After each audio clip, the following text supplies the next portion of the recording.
This is Lyrically Twisted. We are dope by design. And this song is called Oh My, right here, live at Growtown.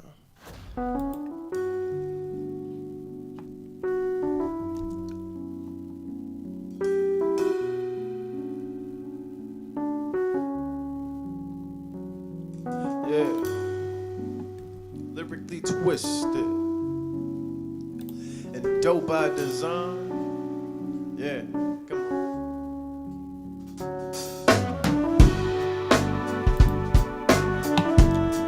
Oh my. Oh my, oh my, oh my.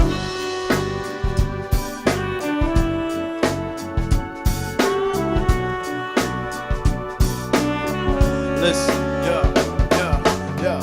Sell tea in the place to be. I run a town like the police be chasing me. I'm from the city of the P, that's a land of the G's, where it be gritty in the streets, but the fans know me on a first name basis. And they down with your boy like basements. Surgery with the flow like a facelift. So no matter what I write, they can never look basic. Face it, I swear I'm out of this world like a spaceship. So you couldn't see me, even if you had to LASIK like a laser up in your iris. I got the myriad of styles that you can vibe with. So, yo, let me hit you with that new thing. And don't trip like stepping on your shoestring. But I gotta spit so legit like a kung fu fist to your chin. That's a punchline. Oh my. Oh my. I got him saying, oh my. Oh my. Oh my. Oh my. Oh my. I swear I got him saying, oh my. Yeah, you know why? Listen, cuz I'm going in from the get-go. I sleep in the instrumental. I spit it like this is hypnotism. Carefully listen, I'm only scratching the surface because this game got me itching. Not spitting for competition. My lyrical composition's a work of art. I go harder than any artist in son. Well, I'm on one with a gun and it shoots rhymes. I'm the artist that couldn't sign because I'm something they couldn't find. Whether label or not, I'm deaf and I'm hot like a landmine. Finna explode, yo. No doubt I'm finna blow. Sway ain't doing the boast, but forget it, it's West Coast till I D to the IE. When our homies be down the ride with me. Coming live from the south side of Pomona City with a yellow jumpsuit and a sword looking for Bill. You couldn't kill me. Delivery so clean when I'm spitting it's so filthy. Yeah, that's right, I'm hostile. Breaking right through your obstacle. Spitting in sushi roll, making you sick to your abdominal, which will cause you to vomit. You'll lose weight from just rewinding this. Give me a beat and I promise you there's no reviving it. And I'm just being honest. If you're looking for the hottest kid, don't trip. This is more than just a beast that you vibing with. I'm something like a dragon. I scorch rappers when I breathe. Cause to me it's second nature. I eat rappers in my sleep. When I dream of hip-hop, but the game changes slowly. With rappers spitting mamba like an army of Kobe's. With passion and heart, see, like we laying down car seats. Make room for artists that rap with a purpose and on me. I bleed this hip-hop and I swear that I won't stop till the whole world is listening. This dope spit is what they missing, man. I'm accepting this challenge and I'm far from a celebrity. I got people nodding their heads, yet confused, like who the hell is he?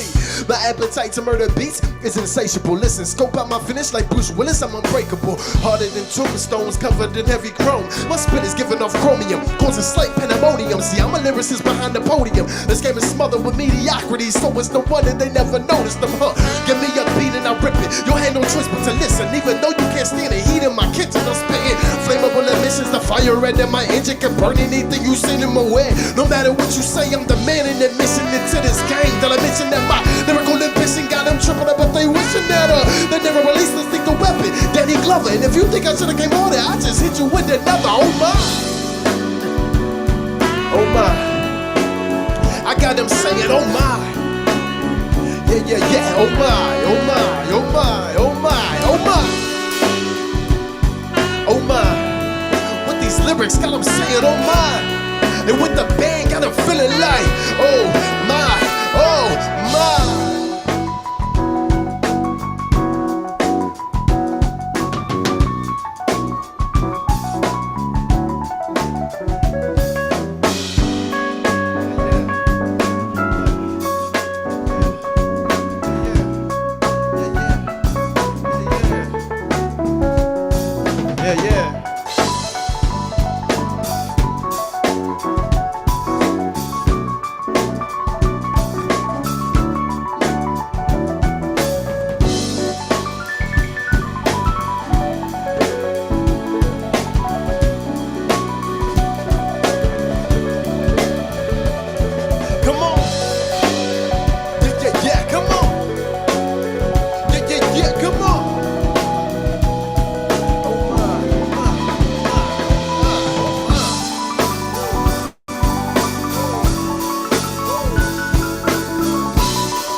say it, oh my, oh my, oh my, oh my, oh my. Oh my. Yeah, oh my. Yeah, oh my.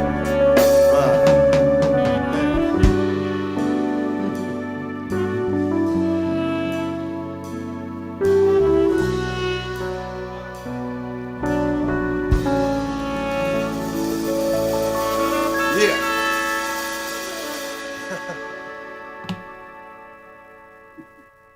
So the inspiration for this song, for Oh My, is improvisation and creativity and musicianship.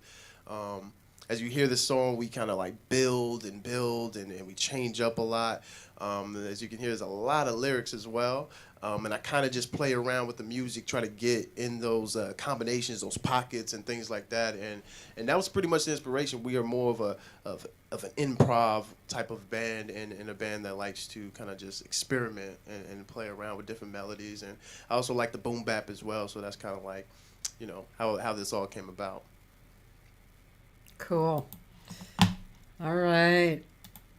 Hey, No, it's nice. That was very nice. yeah. Thank you. Thank you.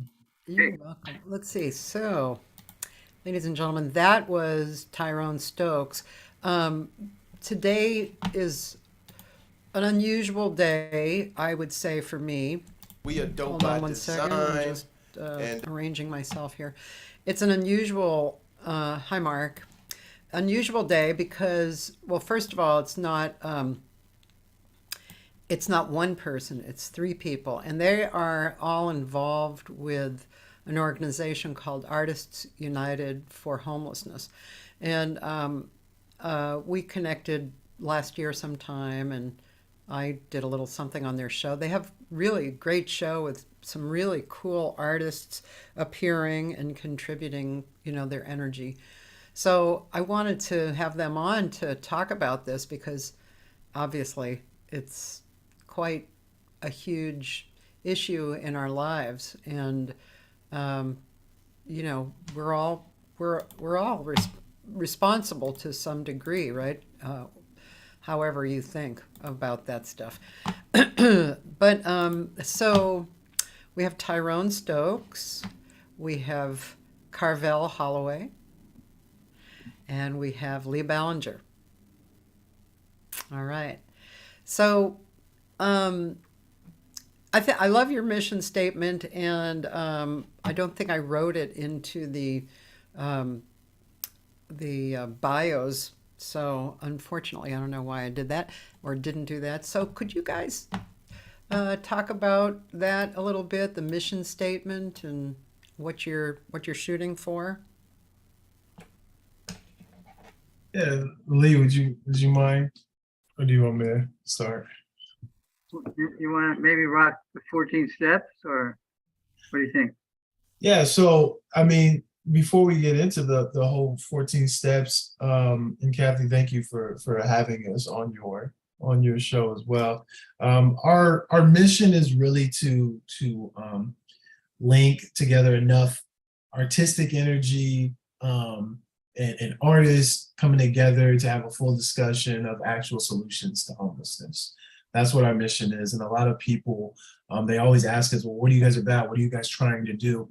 And that is the main thing that we're trying to do. Now, obviously, our main goal is to end homelessness, but what we, in an attempt to do that, we're trying to unite as many artists and housed and unhoused artists coming together and not just talking and being involved in the politics of things, but the way that artists can influence, can impact, can change the world, can change the hearts and minds of the public, of people on this issue, and sort of, you know, raise a banner and inject new ideas into the discussion of what is the issue, how do we end it? How do we stop this? How do we end homelessness? And what does that look like? And who better to paint that picture to have those discussions and to bring about certain, opinions and feelings on things like this? It's a very touchy subject because not a lot of people, will openly talk about this. I feel like when I'm in the Artists United to End Homelessness events and live stream events and symposiums, it's the only time we really get to have these conversations. And in the public, you could be walking with a friend of yours walking by and you can see a homeless person. Nobody says a thing. We just, let's go walk this way, something like that, or we give them some change, and that's the end of that. We've done our part. We want to bring bring a discussion and new ideas into this discussion and figure out what it is that we need to do to end homelessness, and that's pretty much our mission. And our number one goal is to unite as many artists as possible around the world, so that we have an army of artists that can make an impact in the way we're trying to make an impact. So I remember talking to Lee about this originally, but it's not, am I correct? It's not your job to pose the solutions necessarily. I mean, they come up within the structure. The real structure is just, let's gather this group on the planet of artists. And because we are powerful in our own ways, and then see what happens. So, groups can start their own creations of how to help and end homelessness. Is that correct? Yeah. Lee? Well, we certainly have some ideas about how to end homelessness, but I would say that ending homelessness, it's not something that can't be done. Oh, it's so difficult, which it is difficult, but it has very deep roots, systemic roots, and there's a lot of steps that need to be taken to achieve that goal. And if we look around us, kind of like Tyrone was saying, there's a lot of like in any poll would show you in the state of California, everyone says homelessness is number one problem, which people look at it from different points of view, but also that you could go by polls, you could go by measure HHH in LA about 5 years ago, which was a bond issue, which wasn't just opinion, because by passing it, which it passed by about 74%, you're voting to take money out of your pocket to create housing for the homeless. So, but yet there's no real serious discussion of how to do it, and the discussion that you do tend to hear from politicians and others, it might have the words ending homelessness or it might not, but at best it's talking about shelters, which are not housing. It's a military style warehousing that none of us would want to live in, including the people who are living there. So we feel that the first big step, the first step was to start doing what we're doing, but the first major step is to start a real conversation, call it an argument, debate, you want to call it whatever you want, about this based on, well, how does it actually solve that? So we're going to have the Salvation Army out there, whatever you think of that. That doesn't put one person in a house. So that isn't really part of the conversation, but it tends to be the only conversation out there. And who can popularize a conversation, especially since we don't control television networks and that kind of thing? Artists. And I would say also that we believe very strongly, and I think we prove it every day. How many artists are out there? Well, of course, nobody knows the exact number. That would be impossible. But the general feeling that we find is that, well, not too many. But the reality is that there's millions and millions of artists in America. Is it 10 million? Is it 40 million?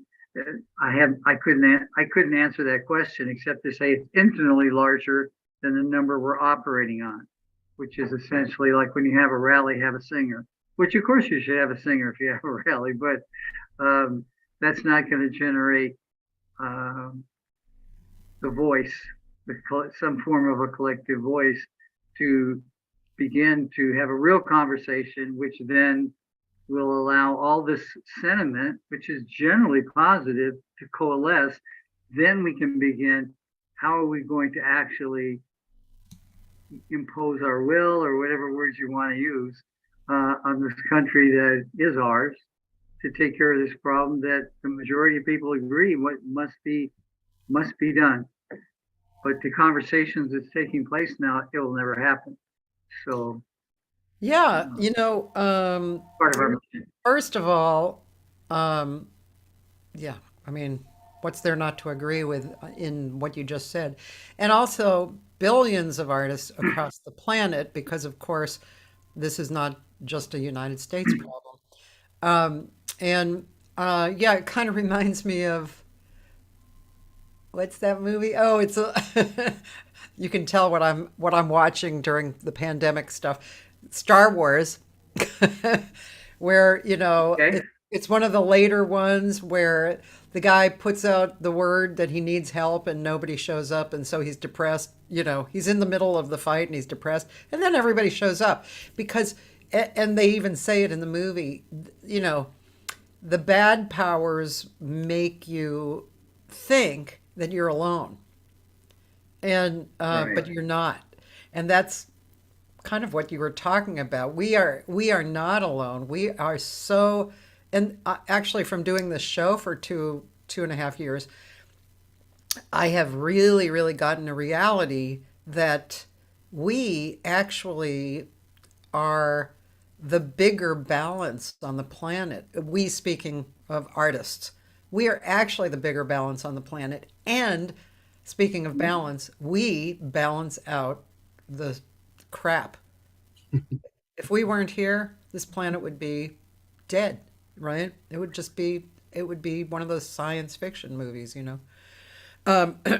Also, I mean, what came up for me, and I'm wondering if you guys ever did this. What I think would be an incredible idea, it would be to have I guess you could call it whatever, a convention, a festival, an event of some kind where artists can come and they can set up booths and for all dedicated to ending homelessness, and there could be the start of a lot of conversations and a lot of gathering together, and I mean, you could have some music going on or some art going on. Have you guys ever done that or thought about doing that? But we had a time where we didn't do something like that, which I think would be a great idea. What we did do is at one point we had um, a lot of artists who were interested in putting on their own events. Yeah. So they had their own like kind of events in their local areas.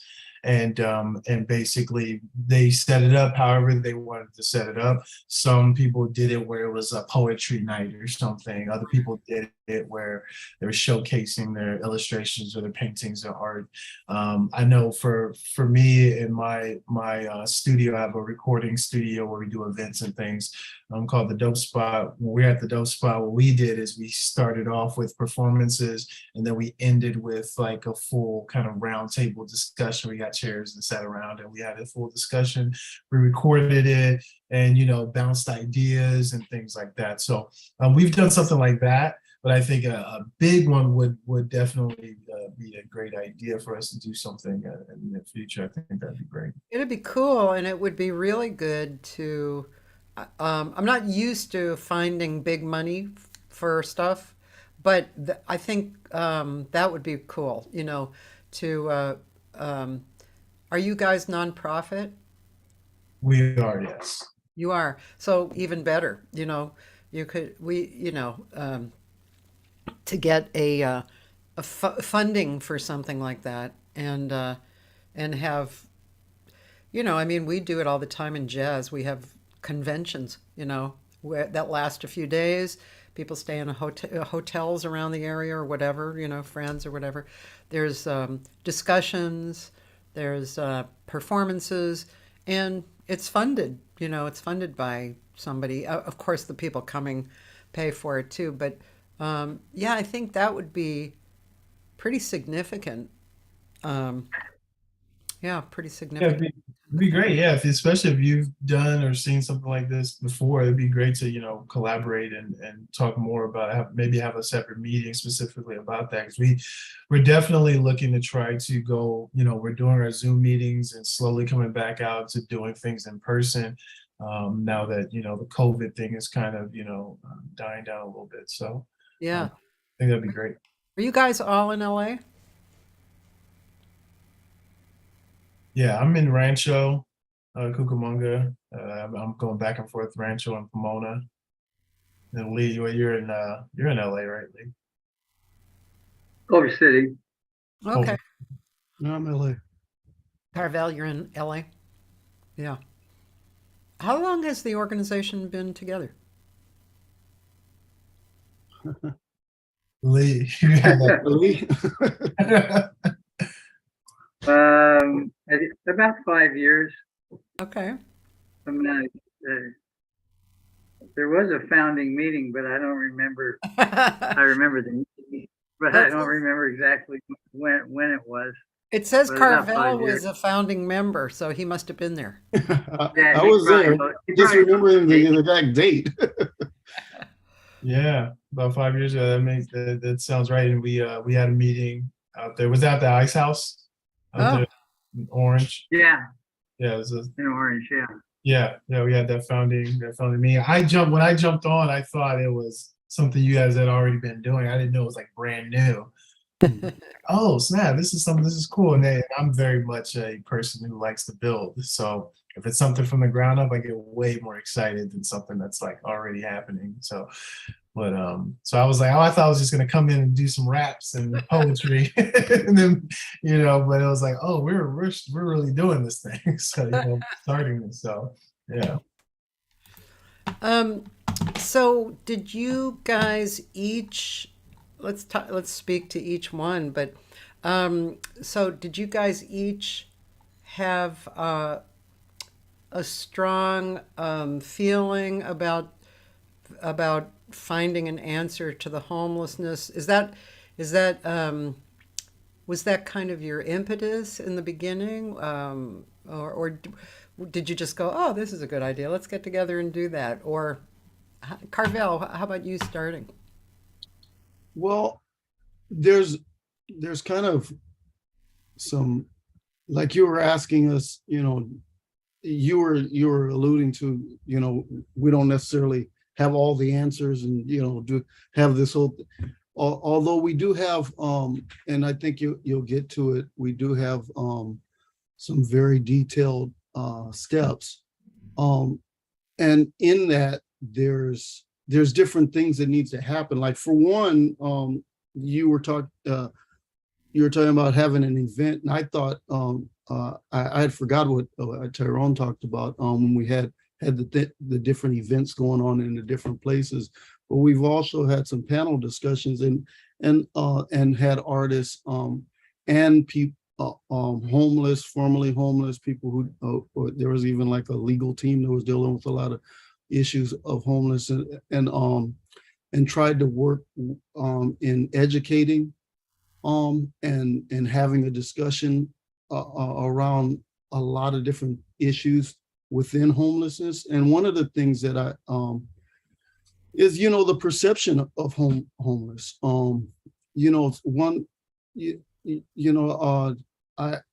I as many artists and especially musicians have done events where we're geared around feeding homeless or giving out, like I do something down at LA Mission every year where they give out backpacks and stuff to kids, and they have a big thing around Thanksgiving and Christmas. And I've also played in a number of shelters, and I played in one near USC, and they we played for a little while. We took a break, and they gave us some food, and we were talking with a lot of the workers there, and then we went and played again. And when we were talking to the workers, they were talking about, the people that come in the shelter, they're from the neighborhood or whatever, but it's so close to USC that they'll have USC students that will end up in the shelter. They've also had USC faculty and and teachers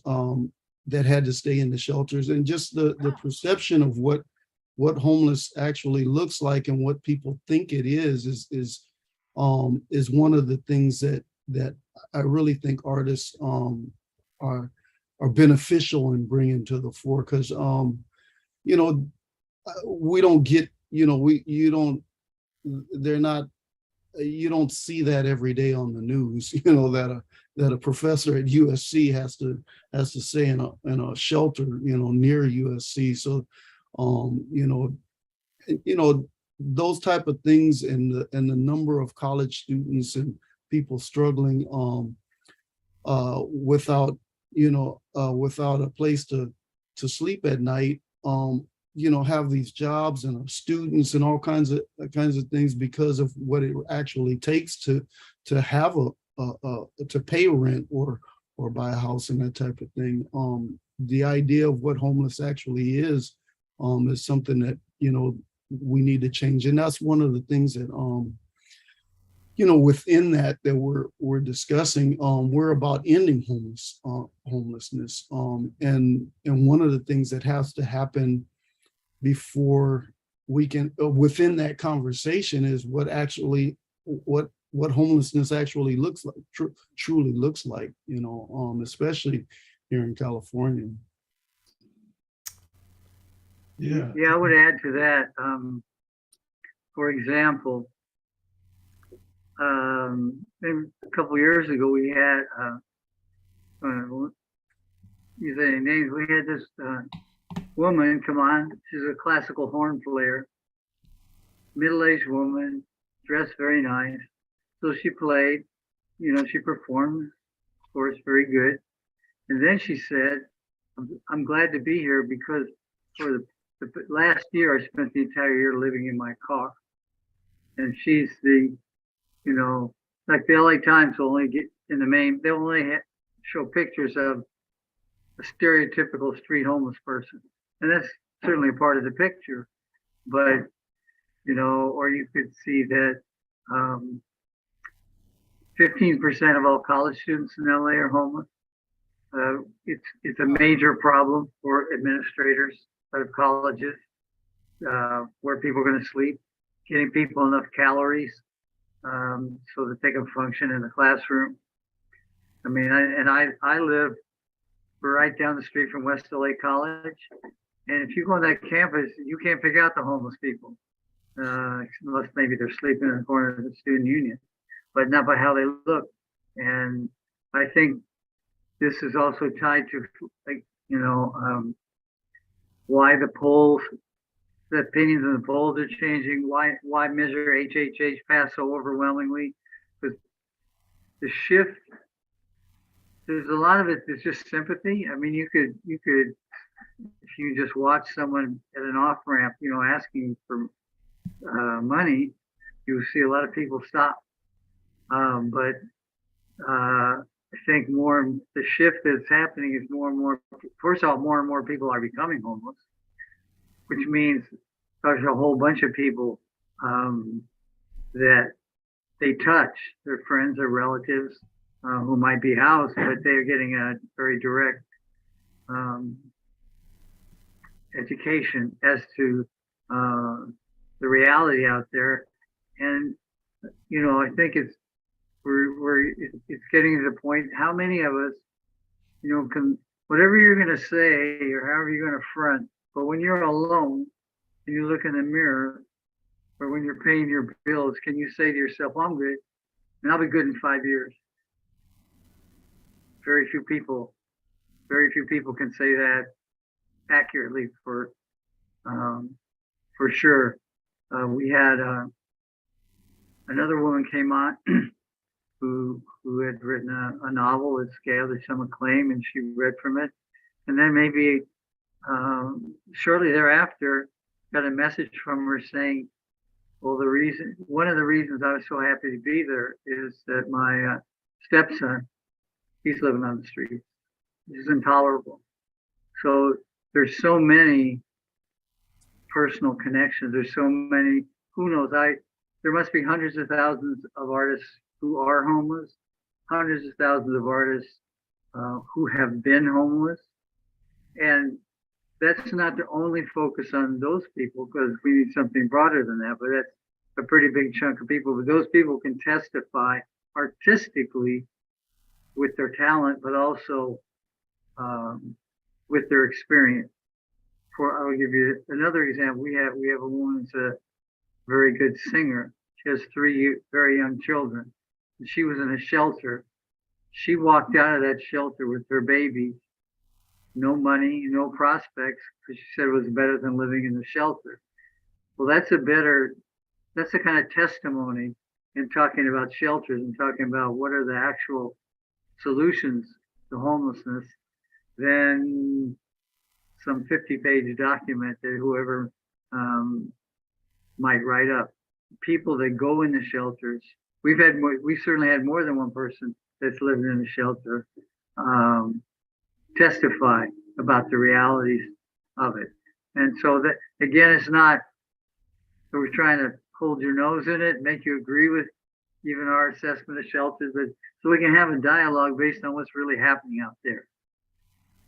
And it's going to take time for that to happen.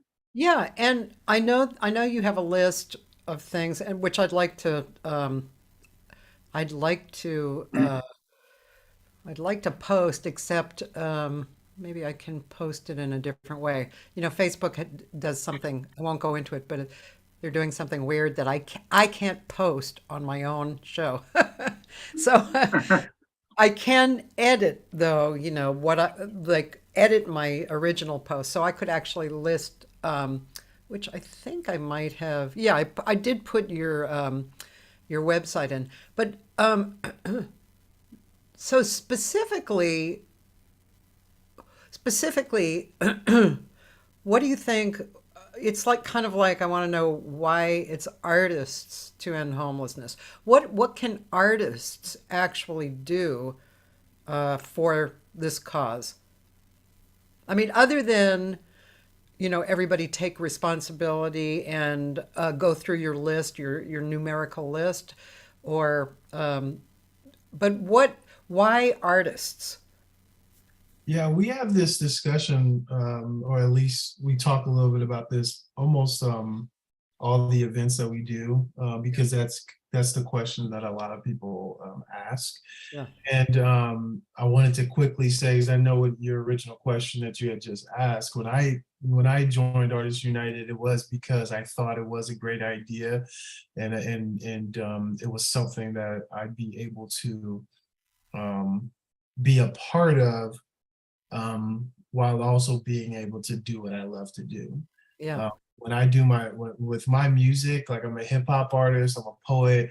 When I do these things, I am hoping to impact somebody's life in a positive way. So even if it's just to make you happy, or even if it's just to give you some type of message that I was, wanted to get off my chest, out of my head into yours, just spark a thought. That's the reason why I joined Artists United and wanted to be a part of it. Yeah. And I think that Lee's idea, when he first was expressing the idea of getting artists together on this issue, the reason I was attracted to it is because in my mind, I never thought about that. So I had the same question you had. Well, why artists for this issue? Why? And then I thought about it. I said, okay, well, it's really about how powerful an artist's voice and artist's expression can be. We listen to, for example, if you just take music, most of us listen to music every single day, on the way to work, at work for sometimes, back home. at home, like whatever we're doing, it's like constantly. And for the genre of music that I listen to, which is, hip hop, R&B music, things like that, it's very reminiscent of trying to express something very specific to you. The type of music I listen to is very conscious about what's going on in the world. That's what music is to me anyway. It's something that can make you feel a certain way, but it's also something that can inspire you to actually do something and to act on something. And sometimes people use that in their own I would say malicious way, or whatever, however you want to phrase it.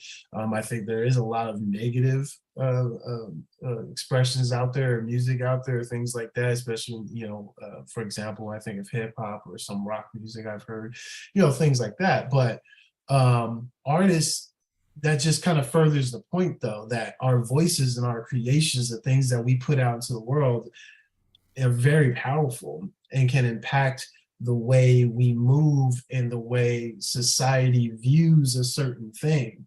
I always give the example of like somebody like Beyonce and how big Beyonce is. If she said every Monday we're going to go out and feed the homeless, you'd have hundreds of thousands of Beyonce fans out there doing that just because she said it. So it's not more so just the fame and the popularity, but it's because what got her there is that powerful expression of whatever she was saying that made someone feel like, yeah, she's onto something. Yeah, she's right about this or that, or I relate to this person. You know what I'm saying? So to finish what I'm saying, as far as artists coming together to put an end to homelessness, we are simply doing our part. Because see, for me, personally speaking for myself, I'm not a politician. I don't dive into politics. It's boring to me. And I also grew up, to speak frank, I grew up in the hood. I grew up in a place where you're not thinking about elections, voting. No, you're thinking about which way you got to walk home today so that you don't get shot. So those are the types of things that I think about. That's how I grew up. So that's the reason why I don't have such a need or want to be so involved in like the bigger politics of it all. But what I do know is I know hip hop, I know poetry, I know music. I know that I have an opinion on something that I see every day, as far as, for example, homelessness. I have an opinion on that, and I have ways and ideas as how we might be able to, end homelessness. So we as artists, we're playing a part. And there's a lot of other moving parts and other roles that other people can play in ending homelessness. So that's what attracted me, was the fact that, as an artist, though, I can do something too. You know what I mean? And I think that is the biggest thing as far as bringing artists together. It's just so powerful. It's a universal language, and it's something that that people can relate to. People that, as I said, we listen to music all the time. So I think that's the reason, and not just music, because we bring in all kinds of artists, but we enjoy seeing and being inspired by other people's expressions. And even if we don't agree with something, if you see it, it does make you feel something. Yeah. Thank you for all that. Yeah, that's good. What this makes me kind of think of is, let's see, I'm trying to put this together in my mind. Like, let's say I write this song, which has happened in the past, and the way I explain it, like somebody came up to me and said, you didn't have to dumb it down. I was like, oh, so, so what you were saying, made me think about, like what we watched when we first came on. That was terrific, and there was a lot of moments, some of the words I didn't understand, but then there were these moments of super clarity and an emotional response in me, and so that in itself is powerful. It's what it is. It's like it is, Now, And somehow this relates to dumbing it down or not dumbing it down, but other artists. I mean, what specifically, like, could they show their art and then bring part of the message, kind of highlight part of the message? Um, But that's the thing, is that when they put it out there, there's already a message. yeah, There is a message there. We get a message from everything we see, everything we hear. We see a painting, we hear some music. Carvell's playing, his instrument. We feel something. There's a message there. And we may interpret it different. Like you said, when you saw the video, you felt a certain way and you got some clarity on certain parts. Other people, they get some clarity on other parts, or they feel a certain way. Or some people get in it, it's uncomfortable feeling for some reason. There is a message. We just perceive it differently because of the way our minds work and how we take in information. But there is a message at all times. So this way with Artists United is we are packaging it. We're purposefully let me take it back. We are using intention with the way that we're putting out our content. So if we get artists to come together, we can have these discussions and things like that. But when we put out our content, it's very purposeful, like you said, putting together a festival of some sort. People have booths, and it's intentionally to get people to feel something about or start a discussion about this issue. yeah, And so it's about the intention, and my intention is always, like, when you heard my music, I don't think you felt anger or you felt fear, because of the way that I express my music. It's intentional in that way. Now, if I was creating a song that I wanted you to feel that, it doesn't matter what I'm saying, the energy that I'm putting out will cause you to feel that way. Then you have some other people where it might cause them to feel a different way. So we're always putting out certain messages.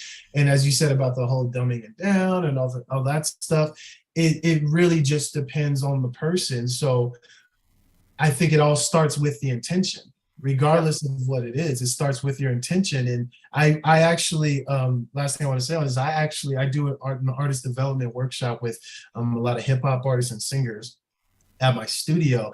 And I always let them know. I say, they'll show me something, and I'll say, okay, that sounds great. I said, but I don't know what you're trying to tell me. Like, I don't know. I don't know how I'm supposed to feel. It made me feel this way. Was that your intention? And a lot of times they're like, oh, well, it's just a story about this. I said, well, you got to make me believe it. You gotta say it. You express it to me in the way. You got to go into that mindset and express it to me in that way so that I can feel it that way. So if we're coming as Artists United and we're saying, hey, this is a serious issue, and this is, we're going to put this content out, we're going to put this art out. We want you to feel like, one, it's a serious issue, and two, what are you going to do about it? You know what I mean? And that's kind of what the idea is. I feel like, as far as that expression and that intention of what we're trying to do. I would give for example, 10 or maybe more years ago, me and Carvell interviewed Brian Blade, the drummer, yeah, for a film that we produced called Ultimate Song. And we were kind of having this conversation, kind of, sort of. And he said, I'll never forget what he's toward the end of the conversation. He said something, I'm not going to quote it exactly, but he said something along the lines. He said, sometimes I wonder if I'm being selfish by just playing music, because I see these problems that need to be solved, and why am I not out there, hands on? And then he says, no, this is what I can do. I mean, if Brian Blade, he lives in Shreveport, Louisiana, I know him, but yeah, he could go out downtown Shreveport and help a couple of people to some extent.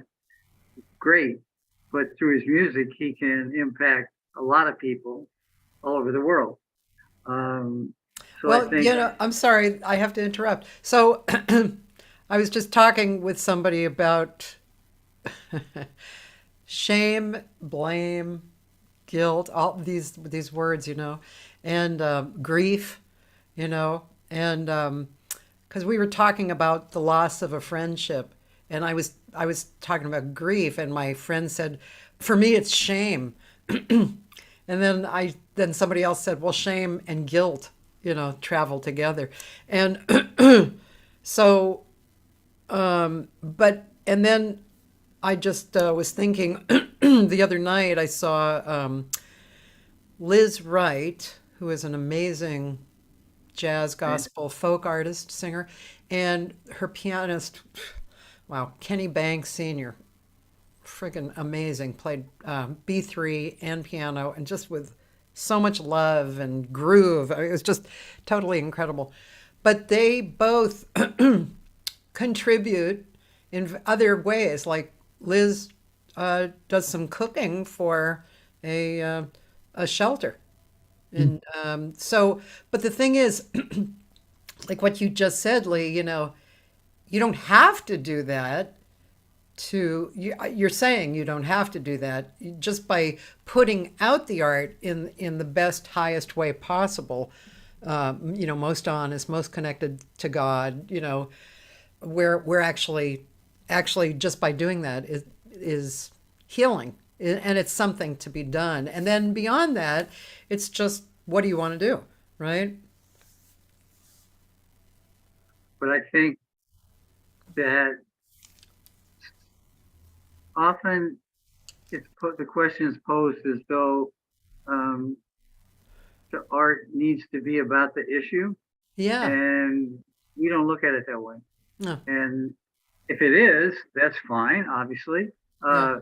But for example, what if somebody sings love songs? That's what they do, and they become homeless. Because people that sing love songs are becoming homeless every day. Should they do something else that isn't what they do? Is it, and they're in the middle of the problem itself. There's all kind of ways to find a way to make connection and an impact of what you're doing. And speaking of jazz, as we kind of keep circling around, jazz, which I think it'd be fair to say is predominantly instrumental. How do you put ideas in jazz? And yet, so many people have done it, are doing it, but it isn't always a direct, literal path if there's no vocals. So, I mean, there's all kind of, I'm saying that only to say that there's all kind of ways that can be done. I was going to ask Carvell, who, for those who don't know, he's the head of music education at Dominguez High School in Compton, and I'm sure he knows some of the people watching us, played with a very large number of people throughout his career, and also, he has band students every day, many of whom are homeless. How he looks at this. What I want to kind of add to what you all are saying is that is the other thing that's so key about the ideas and the way that Artists United to End Homelessness goes about things is to bring out artists, number one, artists who don't necessarily see themselves as this big artist. There's been so many people that have been on the Zoom and just in general who, I remember Tina had one of her students on that had this incredible poem about but I'm a teacher bringing forth them, but also like they had a furniture artist, a guy who builds furniture on there. Some of the key things that they put, like this guy that he's a swimmer and was in the Olympics. Man, just people art forms that people don't think of as art forms, and the importance of bringing them forward and bringing their art forward, and the broader effect that that has on everything. Because I'll go back to actually what all three of you have said in ways, is that um, our art,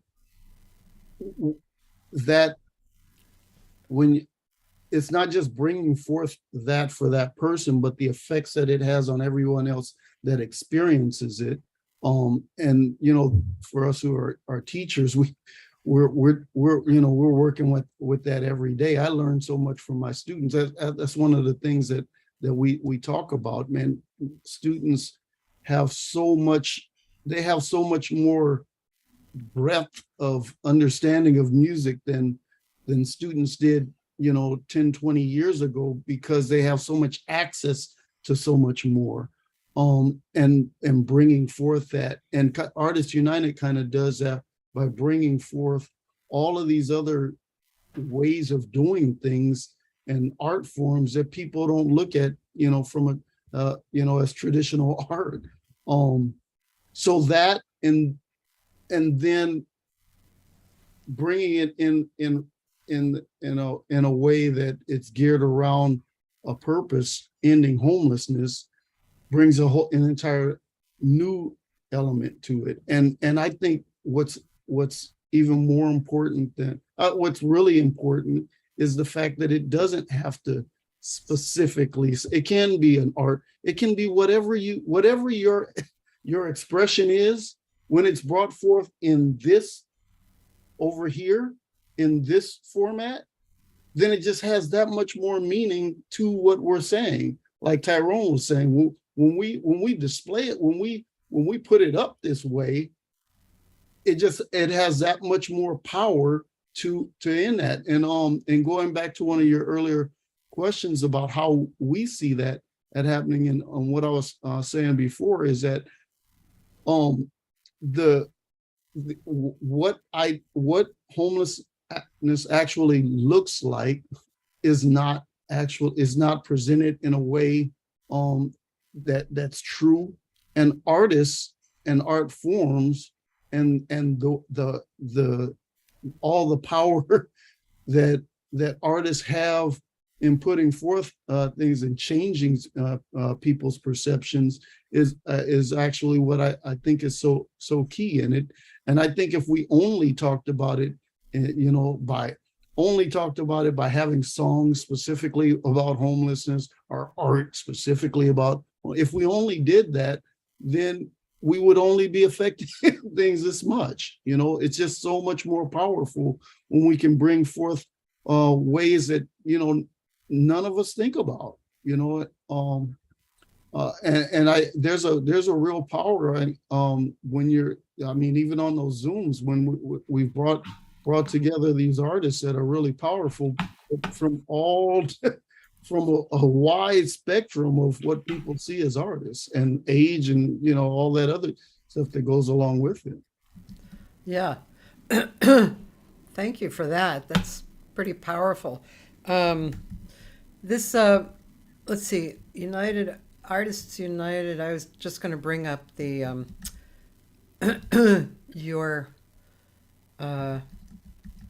your website, Artists United. Yeah. To end home, what's So the website? To end homelessness. AUEH.org, is that what you're doing? Is that what it is? AUEH.org. .org. Yeah, and I'm going to show your website here. I'm getting ideas, which is always dangerous for me. It's like, Okay. oh, okay. Here is their website right here, and Interconnection and Lessons of Humanity. Oh, I know what I was going to tell you too. This guy, just going to show you real briefly on my site. Ethan Hawke, I don't know if you guys are familiar with him. Where is he? Yeah. He did a TED talk, him, and I highly suggest listening to this. It's not very long. It's about 9 minutes, and he's talking about being creative, but what he talks about. I mean, I was on in grief several times when he was speaking. You know, it was he touched on, I think, a lot of feelings that I have about art and the responsibility of artists in a lot, you know, just in life and on the planet. I mean, I always jokingly said, if there was another planet, you know, we artists would be utilized to reflect what was going on in humanity, and then the political or the government or whatever would actually take that and lead with it, you know, like fix it or do something with it. But of course, we're quite far from that. But yeah, so end homelessness. So these are the steps actually that you guys were talking about. You came together, and this was an idea that you all contributed to. Is that correct? Yeah, and it's Yeah. constantly evolving. Yeah. So these are just how we get our discussions started. And a lot of artists have also used these steps to create art, you know, not knowing how to start and things like that. But this is a sum of what it is that we're trying to do and attempting to do and are doing right now.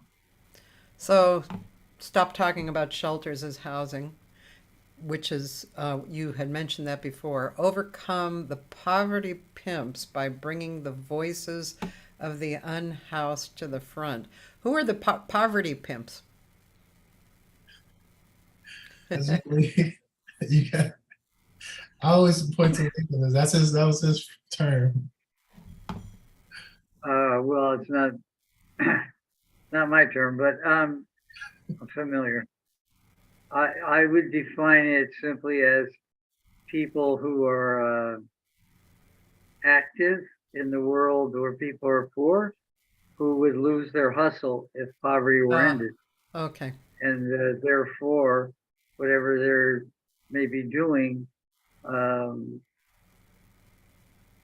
they don't want to see poverty ended. Therefore, it's just an endless cycle. And if somebody gets a meal out of it, well, that's good. But there's a bigger picture. Like all the major food banks in America. I mean, there's an enormous world of food banks. I think the biggest ones are not around here, but their boards are all the people on them are corporate. So that doesn't mean no one's getting food, but it does mean that it's not going to be able to move beyond surface things. For example, why do people that work at Walmart have to go to a food bank to get food? Because they get paid so little. Walmart sits on the boards of numerous major food banks, which, you know, they kick some chump change into it. And if actually there have been times when people say, well, why don't you just raise your wages and people can buy their own food? Which of course fails for lack of a second in those rooms. But so yeah, we see that, and we've had people hang up on us, you know, when just outreaching and stuff, when they find out that we're not doing this as a hustle. So we're not going to be able to help you if you're doing it as a hustle. Right. Not what we do. Nothing in it for me. Thing. Right. Yeah. And the point being, we could use other terms, maybe you're less provocative, but it really goes beyond just people who say run the down missions downtown or something, to just generally, there's always somebody who speaks for the poor, for the homeless. They never speak for themselves in the media. They don't get book deals to write about it. There's a whole layer of people who, not just that their opinion, which doesn't come from lived experience, is put forward as gospel, but also they're making money by doing it. And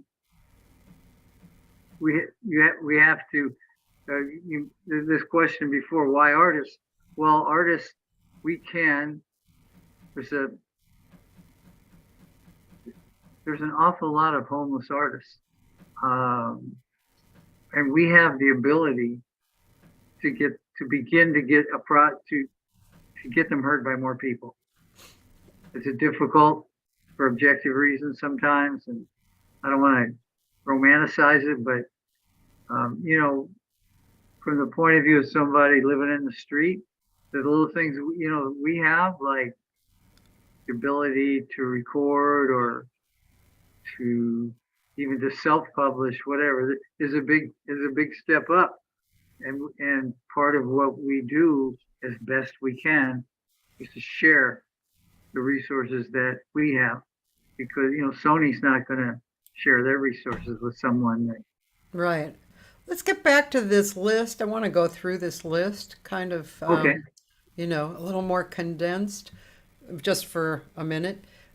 So replace the stereotypes of homeless people with fact-based unity, which is what you guys were talking about, what homeless actually looks like, right? Yes. Study the actual causes of homelessness, understand the full scope of homelessness from the streets to the college campuses, unite the housed and the unhoused, including all movements, to make housing available and affordable.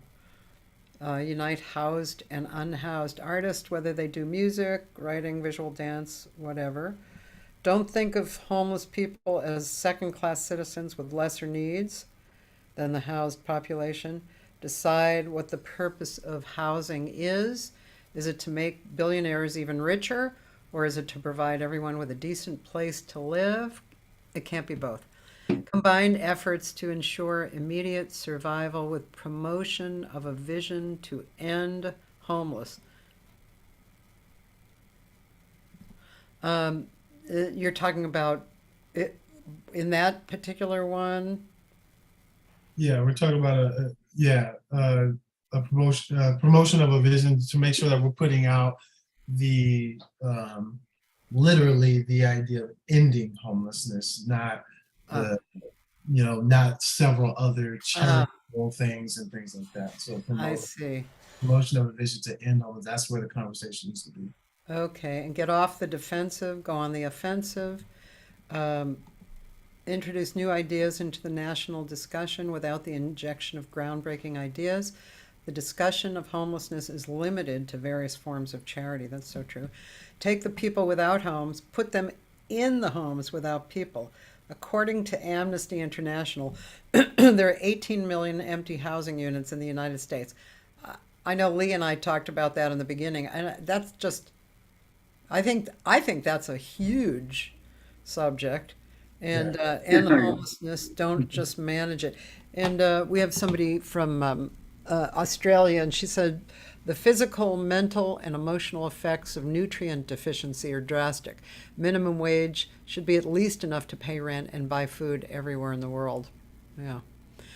I wanted to ask you too.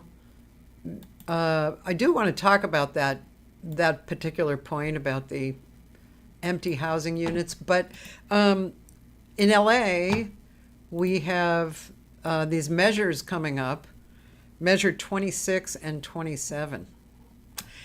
Do you guys know these measures? And if you do, I'd like to hear some commentary on them. No, I'm not familiar personally with them. Lee or Carvell, do you know about these? Are they the ones that are connected to gambling? Because I think they have more to do with gambling than they do homelessness. They do have to do with gambling, but I thought that they had to do Yeah, with and the homelessness. idea is that they're going to kick back Yeah. some money to Right. for home. That has more to do with gambling than it does homelessness, and it's not ending homelessness. Right.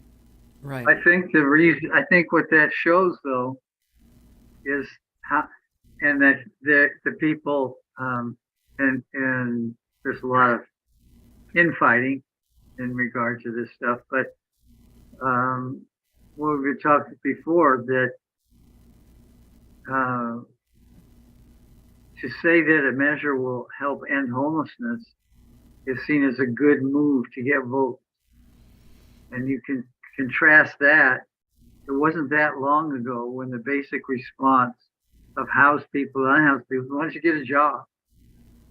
I don't hear, I can't say you never hear that anymore, but sure hear a lot less of it because the situation's changed quite a bit. And I would like to see, what is their proposal for, what do they mean by housing the home? Because that I'm aware of, I don't know of anyone that's run for office in the United States on that. People talk about it all the time. Garcetti talks about it. But at the end of the day, it only means shelters. If they even build them. I mean, most of the money from Measure HHH, $1.5 billion, has not been spent. So I think the vote on HHH is very revealing, and it's very something we should be proud of. But there's a lot of other things at play in that. But it's very telling that people would throw out being pro-homeless as a way to get votes for an issue that's not really about, like Carvell said, not really about homelessness. Yeah. I wish there was. I see those ads constantly on TV. That's really my thing. It also reminds me of when I mean this when they talked about the lottery getting wasn't so were schools supposed to get a lot of money from a lottery? Yes. Have we ever seen that happen? No. No, at least it's not publicized for sure, right? Well, I'm a teacher. I'm not seeing any of that. And I don't mean personally, I'm talking about in my classroom. I still don't have enough instruments for every one of my students. So Yeah. no. Yeah.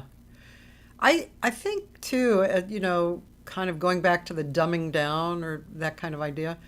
I mean, okay, as a teacher, those of you who know, you get a student in front of you and you have to kind of come in the back door. You have to kind of look through with their eyes and see what they see and how they understand. Because you can't hit them with this if their understanding is here. So you really have to, you have to go in gently. So I wonder too, I mean, this is, again, this is a discussion, subject, but, and definitely your 14 points there touches on that. But I think people are dying to do something, but they don't know what it is. And, if they're, and of course, again, like I said, this is for a discussion, okay, let's make a list of 5 things that Joe Blow can do. He could just do one in a week, one of these things, and it would be contributing. Do you guys ever talk about that kind of idea? Yeah, I think that's something that's brought up a lot, because I think we've all, even everyone involved in Artists United, have experienced that and asked ourselves that question, like, well, what can we do? And I think that in our discussions, that is a big part of it. It's what can we do? What can you do locally? And we bring in different guest speakers that have different perspectives and different they have knowledge based on certain things. You can bring in somebody who's a food nutritionist or something like that and talk about, well, you guys can do this. Or you have somebody who's in the politics and understands, well, if you check out this and you can vote on these things here and you can make a decision on that, and then they can talk about XYZ as far as contributing to the issue. But that I think that is a very good question, and that is something that we try to talk about a lot, because at the end of the day, it comes down to what is it that it comes down to the perspective, as we talked about before and Carvell was speaking on, is they feel like the only thing, most of us can feel like the only thing we can do is give some change, give some food, Right. go to a home, go to a shelter, volunteer, soup kitchen, something like that. So it's, well, what else, what can we do? And is that just managing the situation? What can we do to actually end it? What needs to happen? And I feel like artists, we are great at starting these conversations and riling people up. And that's what we hope to do, because we can inspire that person who may not necessarily do art or put out content, but that person can be like, oh yeah, this is something I can do. Or I can go, I have a network here, and I can get these people together and we can go over here and do this. And that's more on the path of ending homelessness rather than managing it. And that's, I think, a big part of it as well. So we haven't necessarily created a list or anything like that and say, hey, if you don't do art, or if you want to contribute in some way, you can do X, Y, Z. But we have talked about different things, and the idea that whatever we do, just make sure it's something that is in line with ending homelessness and not just managing it, and something that you are physically able to do, which is, again, why I'm here. I'm like, I do music. This is something I can do, and I love to do it, and I won't stop doing it. So why not, So so I think that's a key point for what you're saying is what can we do? Yeah, I think the subject of filling up the empty homes, I think that's a good doorway to go into for that. I think there probably are very specific things that, as a grass movement, that we could do. Is that the right word? Grass movement? Yeah, grassroots. Yeah. Grassroots, right. I knew Yeah. I was leaving something out. And you're right. I wanted to mention real quick, you're right. Like, for example, taking a topic like that or something specific like that and say, how do we get them into these empty homes? Yeah. Right. And you get these ideas. How do we get, what are the steps? Who's going to do, we're all going to do the research and figure out exactly how to do that. Yeah. And then now you're an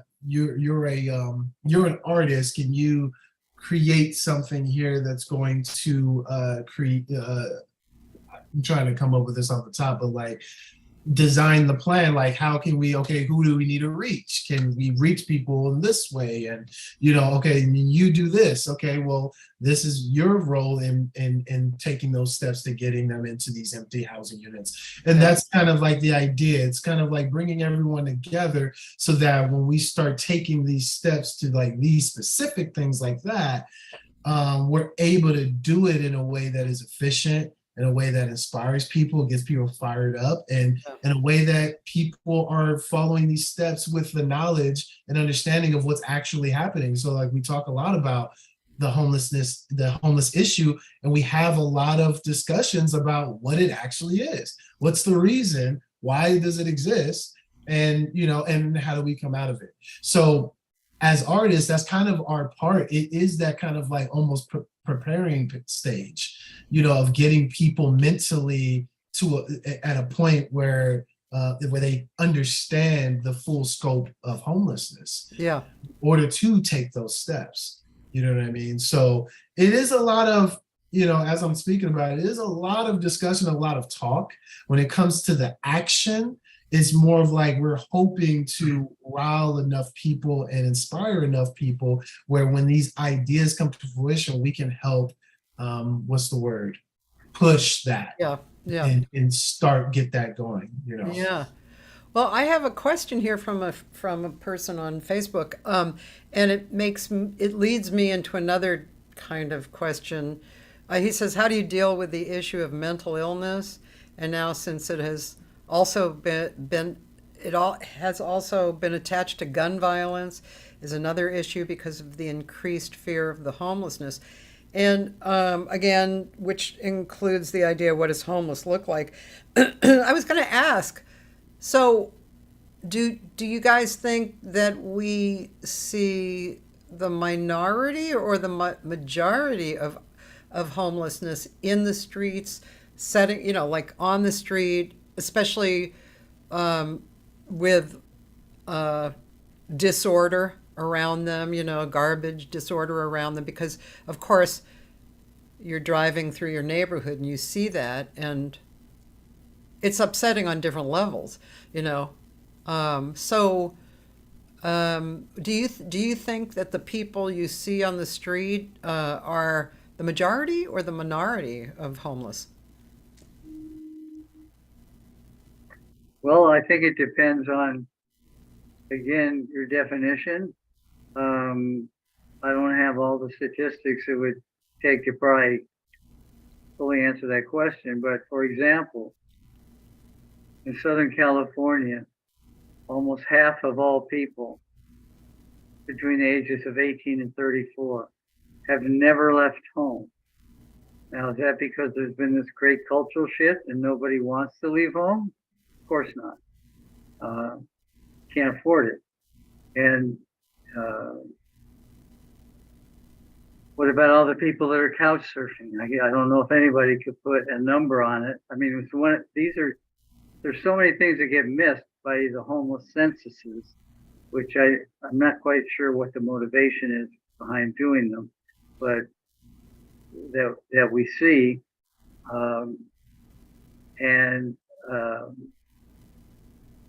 So I would say not a majority, but that's just a guess. If you really push me on it, I'd probably have a hard time proving it, but I can point to very large segments of the population that do not have a home. It's like shelters.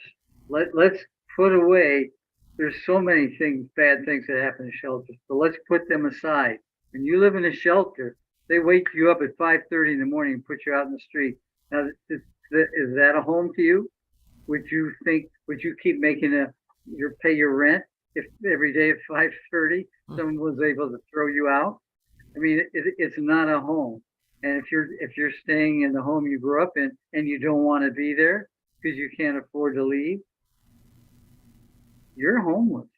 You don't have your own home that you can define, which is one of the things that leads to certainly a lot of conflict, which sometimes escalates to violence and probably sometimes to mental illness. But mental illness, the reason for myself, I always, in the end, I don't probably, but my first response to saying that there's so much mental illness in the streets is the first thing we got to look is because the rent's too high and the wages are too low and the corporations are buying up all the rental properties. That's the first reason why people are in the streets. Now, if you stay in the streets, you tend to decline in many ways. But even in terms of mental illness, what's going on in America, probably the whole world, I wouldn't know, but certainly in America, is that mental illness, I can remember when mental illness was totally a stigma. No one would ever talk about it in any setting ever. But now you have professional athletes coming out saying, well, I'm not playing this month. So I got mental health issues I got to deal with. The thing isn't about, that's just to take an extreme at the other end, that we're seeing that in our society as a function, it's creating an enormous amount of mental illness of many kinds. Um, Evidently, this woman on La Brea that drove that car 100 miles an hour through a red light may have done it because of mental illness that was not treated. We'll see the facts shake out, but it's a big problem. But when we say we should, I think it would not be accurate to say the majority of the homeless are mentally ill or drug addicts or anything like that, because the rent's too high and the wages are too low. That's the number one thing. And there was a article not long ago in the New York Times about the study that would have been done about homeless deaths, which are very high. You see the numbers, it's very disturbing. The number one reason people that are homeless are dying is because they live outdoors. Not because they're on drugs, not because they're mentally ill, which of course is a factor, as it is throughout the population, because they're living outdoors. This is a death sentence. We have 18 million units. Why is anyone living outdoors? That's where we gotta focus on.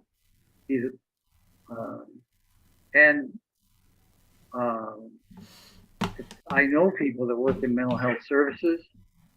They will kind of like Carvell said, hear a lot of concern.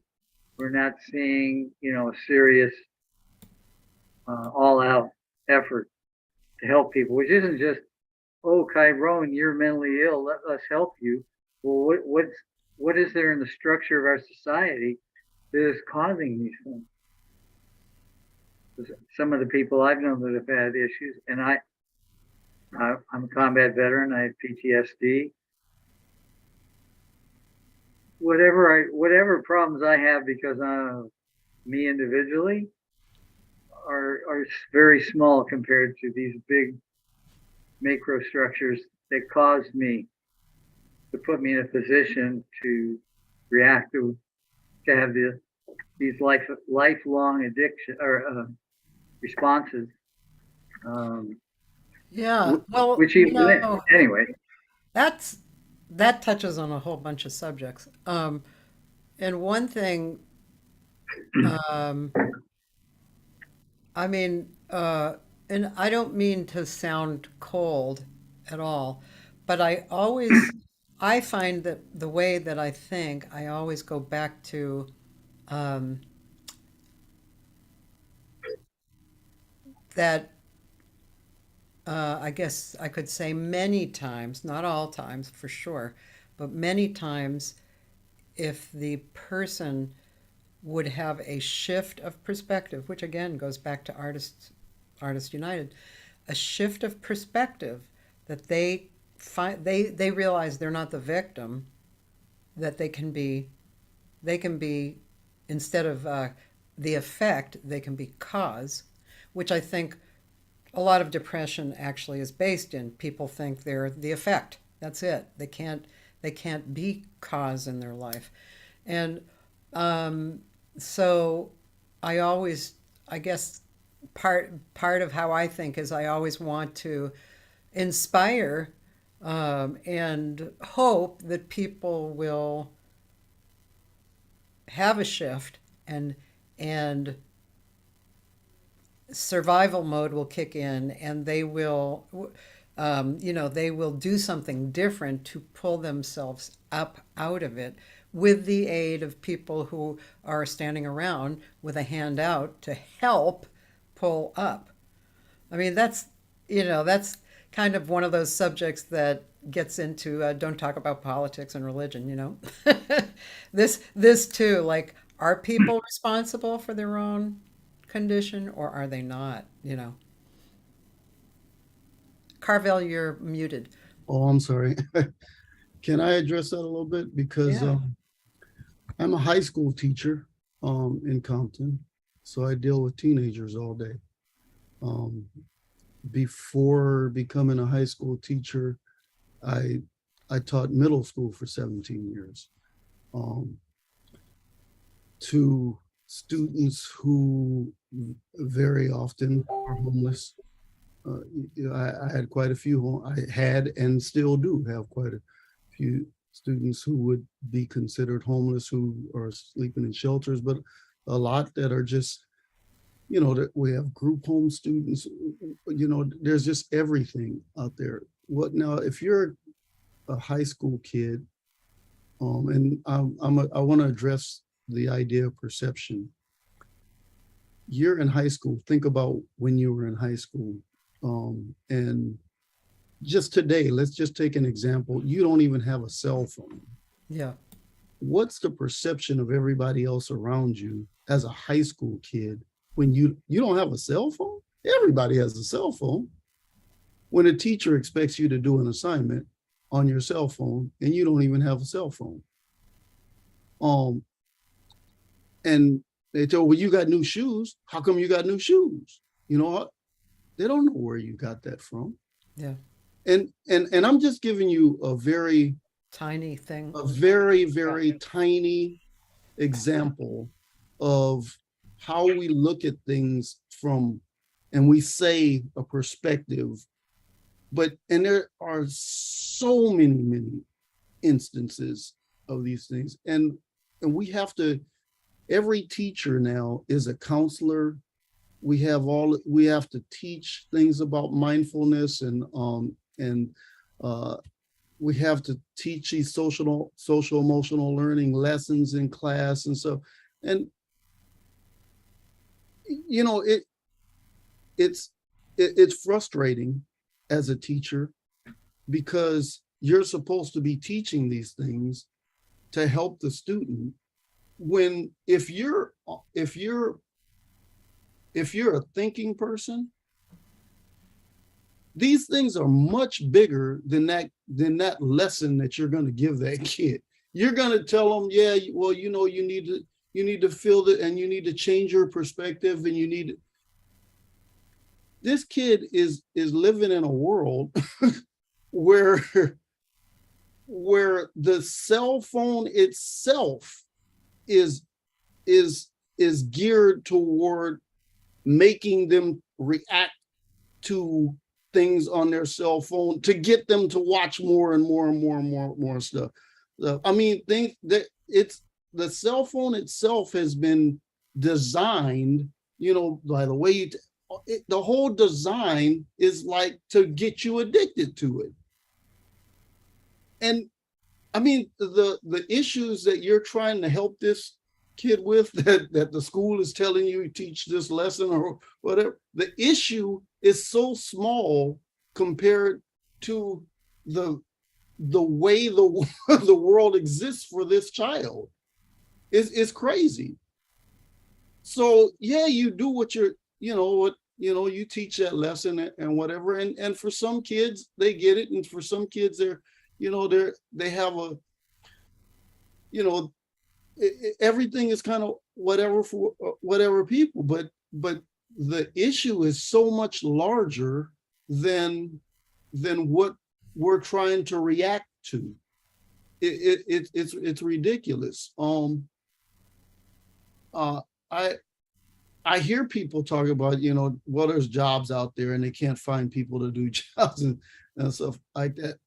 And I see, I have students, I have a band that I personally deal with. My band students, they've never been dealt with this way in band before, because I allow them to say, hey, Mr. Holloway, I can't make practice today. And as long as you, hey, tell you what, well, I have to work today. I have to take care of my three siblings because my mom's at work. I'm not going to be able to get a ride to school today. I have band students who show up to band practice that weren't in school all day. And it's just because of the way that I handle them and deal. They have so many issues that they're dealing with, so we work around it. And they're not used to that, because 90% of 90% of what's happening in their life is that you're supposed to be able to do this. You're supposed to be able to make rehearsal every day. That's not the world they live in. And I can't treat them that way. I had a kid in middle school who, he was a terror, man. He was F-bombs this, and, he was socking other kids in class. And when I presented him with an instrument and said, hey man, I need you to, I want you to play this, I know you want to play it, so let's do this, and take home this form so you get it signed. And he brought back the form, and he finally told me, he said, hey, Holloway, let me talk to you after class, all right? I said, hey man, no problem. So listen, I want to do this, but I can't do this right here on that form. And I said, what, the address? I said, don't worry about that. And I said, no, man, I can't do the address thing. All right. So, okay, I get it, no problem. But the kid doesn't have an address. So a lot of his frustration was that one thing. And if you know anything about kids, like if they're on the test, they get to the first thing. If it's too difficult, they're not going to number 2. Yeah. It stops right there. Yeah. So, and where does that lead to for adults? I mean, if kids are dealing with the world this way, what happens when you're an adult and you're expected to be able to take care of yourself and you can't? Yeah. And you're out on the street. Yeah. Well, you have a shitload of experience in what you were just talking about. And that, I mean, if you're going to look for the beginnings of what set in motion the homeless later, that for sure is the beginnings, right? Well, everybody looks at you a certain way, and you respond to that. And then if you're on the street, this is what I talked about, that perception thing. There was a guy on the news, I guess he was trying to do an expose or whatever, and he spent 100 hours on the street, documenting himself being homeless for 100 hours. Yeah. And he was doing this expose, and forget about whatever that means. The first thing that I took from it was he said the first thing that he felt immediately when he was trying to sleep on a bench or find somewhere, somebody's door or something, is the way everyone looked past him. And he said just within the first, I don't know, 24 hours or whatever, 30 hours, it started to take his toll. Just within a day or two, it started to take its toll, that everybody looked past this guy. Yeah. And this guy, he's not even literally in that situation. He just personally put himself in that situation. Yeah, I've heard that before, actually, and that has affected how I see people now when they're homeless. Yeah, and I see them already reacting like that. They think I'm going to walk by and not, or they're not going to meet my eye, or yeah, I see that.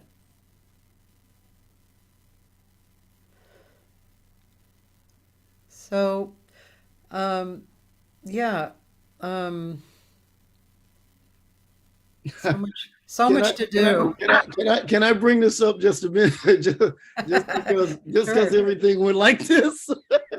Well, it's heavy. It's shit. It's heavy, I man. will say this also. Yeah. Is that so 99.9% of my students, we talk about music all day long, and they have their earbuds in when they're supposed to be listening to me or whatever. They listen and they say music is absolutely my life. This is what this. I'm just talking about, music, not just playing music. I have to listen to music. Music is what gets me through living in this world, literally. Totally believe that. Do you guys know Leov Sofer? Do you know that name? I have Yes. to, you do? Yeah. He's an incredibly talented musician himself, and he also runs, um, a, a, I guess it's a homeless choir. Is that right, Lee? Downtown? Do you know Lee? Oh, no, the only homeless choir I know about is in San Diego. Oh no. So let me take a look at this. See, and that's another person I think would be really cool to hook you up to. Okay. Um, Leah, he's actually got a degree at the from the Colburn, but he yeah, Urban Voices it's called. He's the founder and Yeah, the I've heard of them. artistic director Heard of of them. Urban Voices. Voices, yeah, and it's about it brings healing power of music directly to people disenfranchised by homelessness, mental health issues, and unemployment. So it's pretty cool, and that's just one. You know, he's kind of pulling it together. But also, I do keep coming up that I do keep coming up with people and organizations who are doing things. They're actually like Sam Hirsch is this young, incredibly talented jazz piano player who I think for about 7 years has gone into the south side of LA and to this school and has had a music class for 7 years every week. Okay. Yeah, and that's like an incredible gift. And Leov has gathered these people downtown, into a choir, and they work a lot actually. They're good. They've come together and done a lot. But I also, I mean, Carvell, when I hear stories such as what you were talking about, another idea I have is to which there, I mean, the LA Jazz Society does this a little bit, but is to actually have my community mostly is jazz artists. So to have jazz artists come over there and give a workshop or, like get involved, and just do the music, just do really get into that really deeply and have a contribution of sorts. Yeah, if you wanted to do that, I would like to actually contribute to something like that as well. And I Oh, know sure. people We'd wel- listening we'd would welcome- like to. Sorry? Yeah, we would welcome that. Cool. So I would like to just um, piggyback on what Carvell said to give you a different, anyway, an example. Yeah. This guy um, who used to roll with us, Clemmy Williams, who was very talented uh, rapper. He has a few CDs out. He's been homeless most of his life, probably, Wow.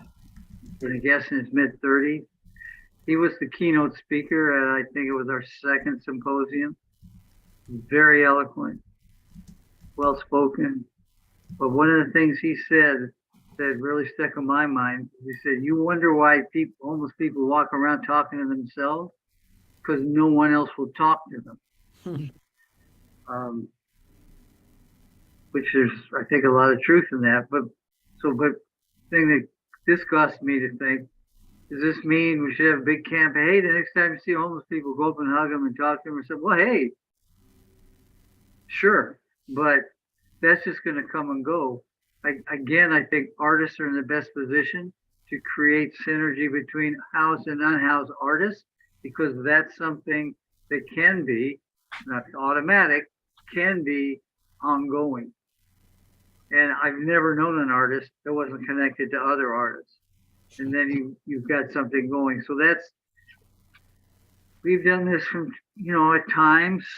I don't want to oversell it. It's certainly something we would like to go further into. And in relation to this contradiction between promoting a vision and, we'll say, giving out sandwiches, which has been alluded to a few times.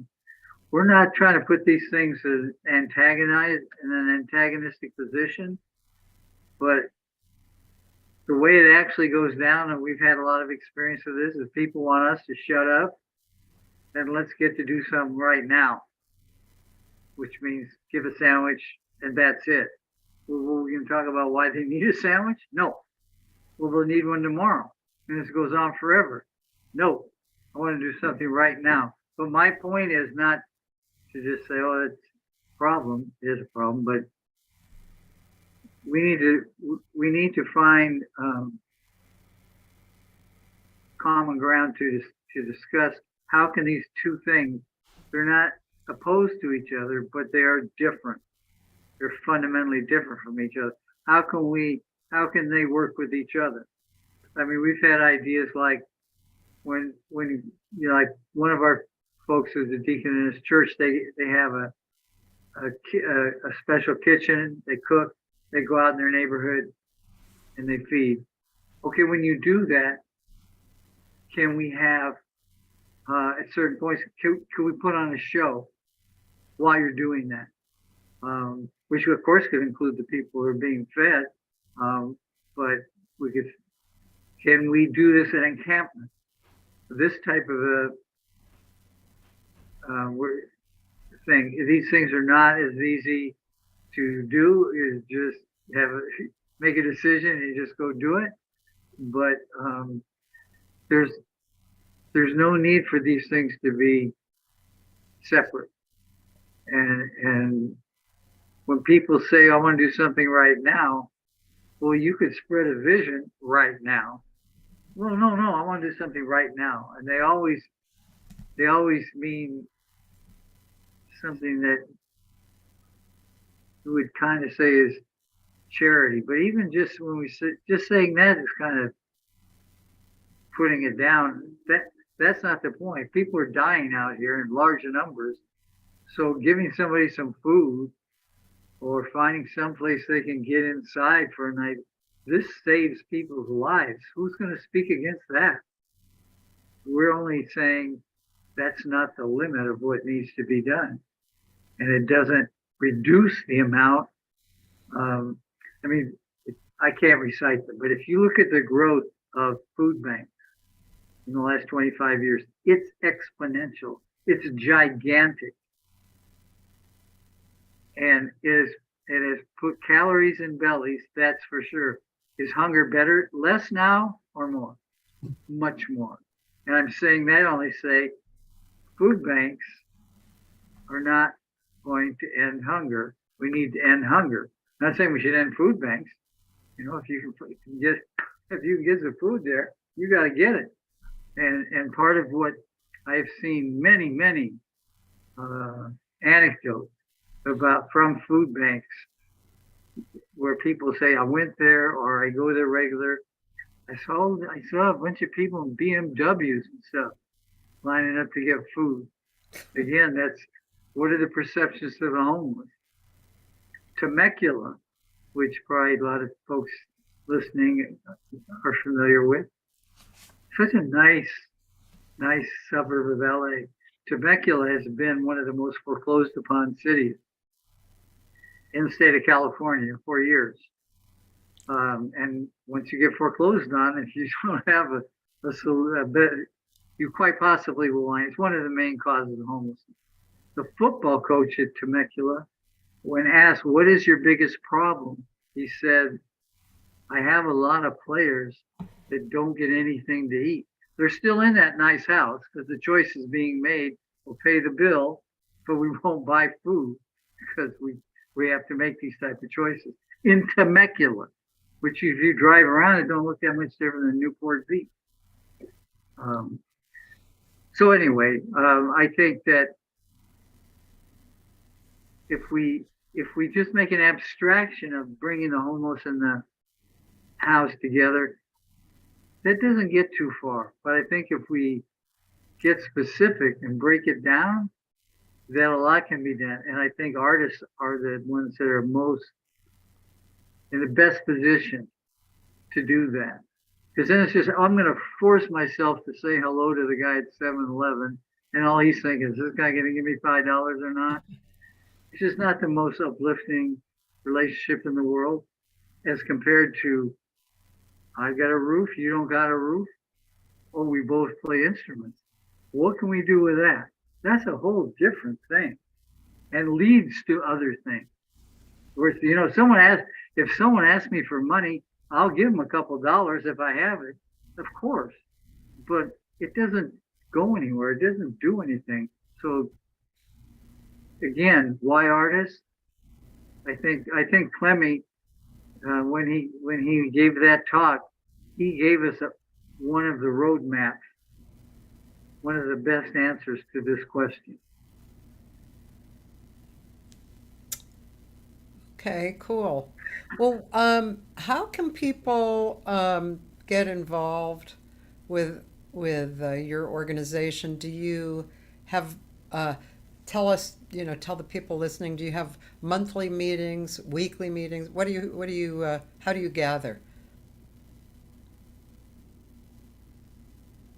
Mostly we gather on Zoom, which is a show, not really a meeting. That's one thing. You've been on it a couple of times, Cathy. You know what it's like. Yeah. It's a good thing, but what we're getting ready to do, it's in the process. And as you earlier defined it, Tyrone is a technical whiz. He's certainly a big part of it.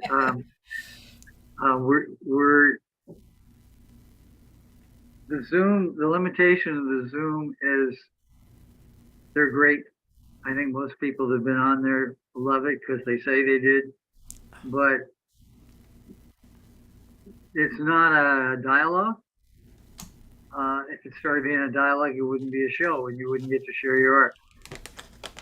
And it's small, because there's not time to put up God knows how many artists are there in LA.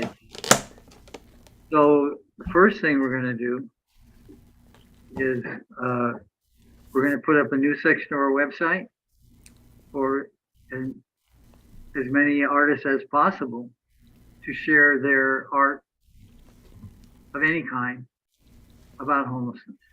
And we're figuring out all the different ways that could be done. People, that's Tyrone's department and other folks. And then it's somewhat the same thing. Artists, going to ask artists to make statements about homelessness, which could be whatever, their experience, what they think about it, what their visions or solutions are, whatever. But trying to get a lot more. I mean, we've had over a couple hundred artists on our Zoom, incredibly diverse. We're very proud of it, but it's never going to get us where we need even more. This group of people contribution we can make. So I'm very confident that a lot of people will take advantage of this, and they're not just some inert object that's an artist. So many of them they're in some kind of crew, some kind of situation that can grow in whatever ways. Until we meet them, we can't figure that out. And we're beginning to get, and the reason I'm more confident that that's true than I generally would be walking in, we're beginning to hear more from people. Hey, we do this. Y'all need to come and, be with us, and we need to move forward together, and let's figure out what that means. So I think it'll become more than just a very cool place where there's all kind of art addressing this issue. The most I'm aware of that ever taking place is like sometimes maybe a gallery would have an exhibit on the topic, and so they have a website, so there it is. And it's fine if there's not more than one, but I'm not aware of one that's doing it on an ongoing basis. So we'll have that, but I think probably what's going to turn out to be is more, just a lot more synergy. And that's very vague, but we're almost at the point of making it an operation, but we're not there yet. But you know, when we say LA's full of artists, which is an obvious truth, but it's not just individual artists. There are artists that just do their thing by themselves, so that's fine. But there's so many crews and networks and Sure are. ways that you can amplify each other. There- And that's what we are. We're just one small grain of sand on that great big beach. Yeah, So let's get just a mechanism to put more of them in touch with more of them. yeah, I'm gonna send you all a few people for you guys to check out, Thank and you. including that Artist United site, which is just a quick look at that, because I wanted to show you. It's and I want to show other people too, because this is it's Artists United. The group. It's a worldwide movement of artists in all disciplines coming together to empower each other and be a force for social good in the world. So similar purpose than you, but check this out. Let's see, where are they? Cool. Yeah, but this is, I'm not sure. Hold on. Programs, artist, social justice, and I'm not sure where I found all of this. The group of people that were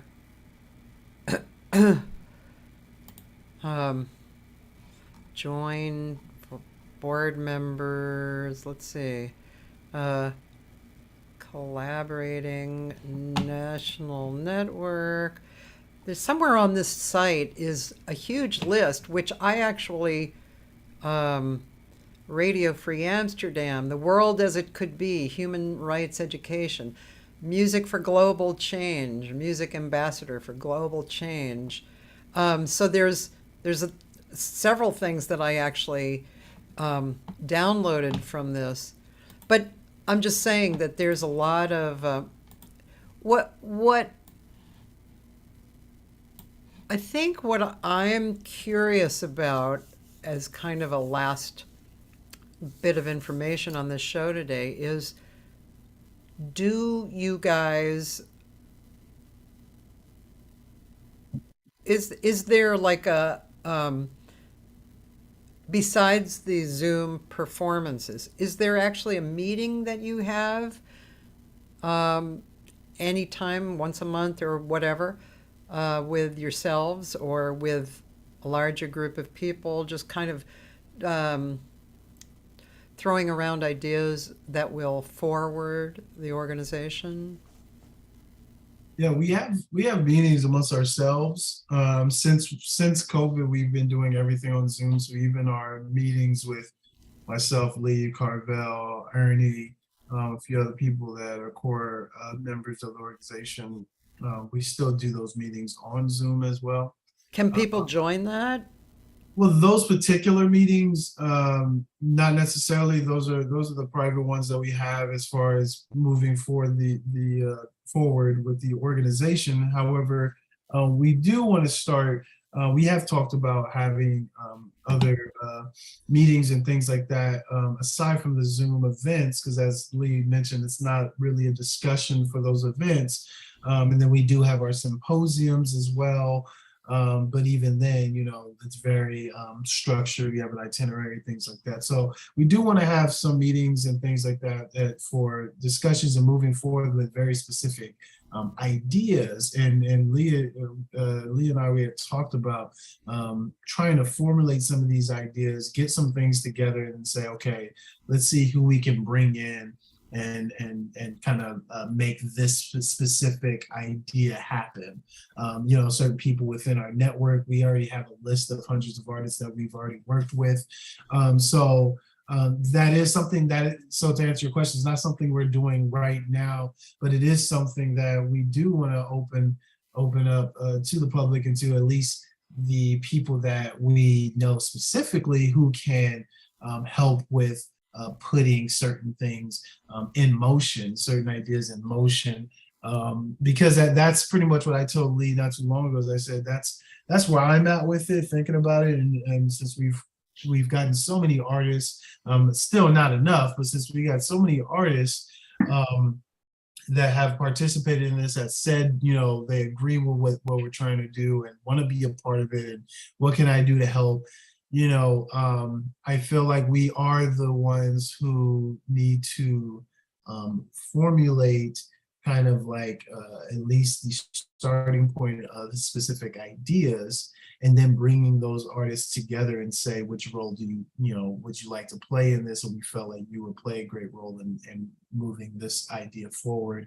And I think that is something we're slowly trying to get into, because it for a while it's been more like, we'll bring in somebody who's like, oh man, this person would be a great advocate for what we're doing. This person, the art is great, the connections they have are great, but then they are the ones telling us, okay, well, what do you want me to do?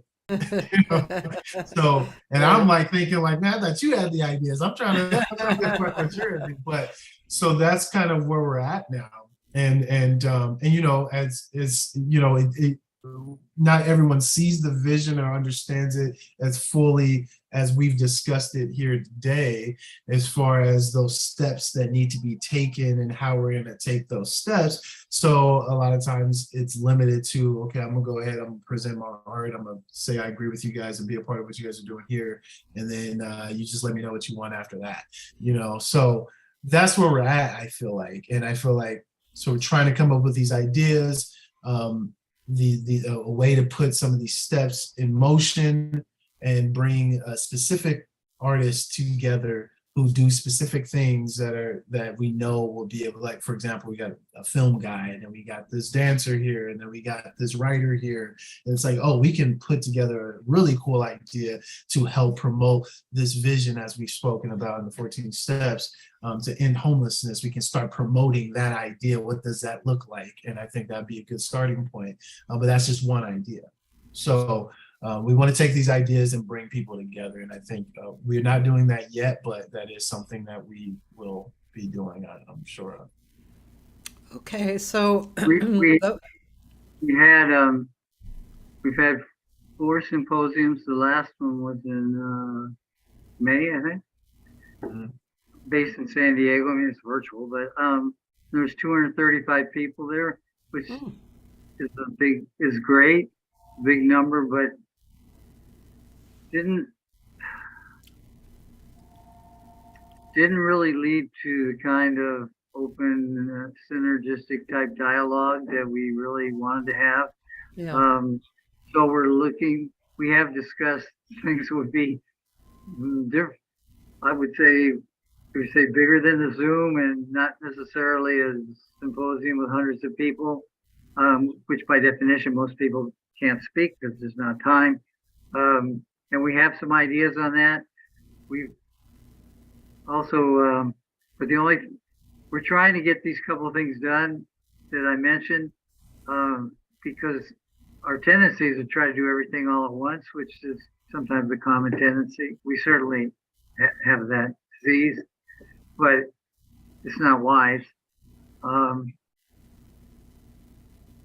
So looking at us from the outside is sometimes kind of frustrating, but we're coming. We're going to have all kinds of things for folks to do and to make their input. But there's not specific. Check our website and keep checking it, because it's going to be changing and there'll be things to get involved with, and let's go from there. Very cool. Is our email been put up somewhere? Your email, well, your website is in the. Well, you can leave an email through the website. Yeah. And Reach out, because we don't know who you all are out there, although we're so happy you made it. But so reach out to us, talk to us. yeah, I I'm gonna let our conversations stew around in my brain. But first of all, I definitely want to come see you, Carvell, and I like the idea of a festival or a convention or I guess a symposium. You can call it whatever, symposium. And I think, like I said, I haven't been really. I'm sure some people are surprised because of my energy of creating things, but I really have never gone after money for nonprofit or that kind of thing. But who knows? Maybe maybe it's the time. You know, I certainly want, and I know people feel like this all over. I want to do something, and what to do is the question.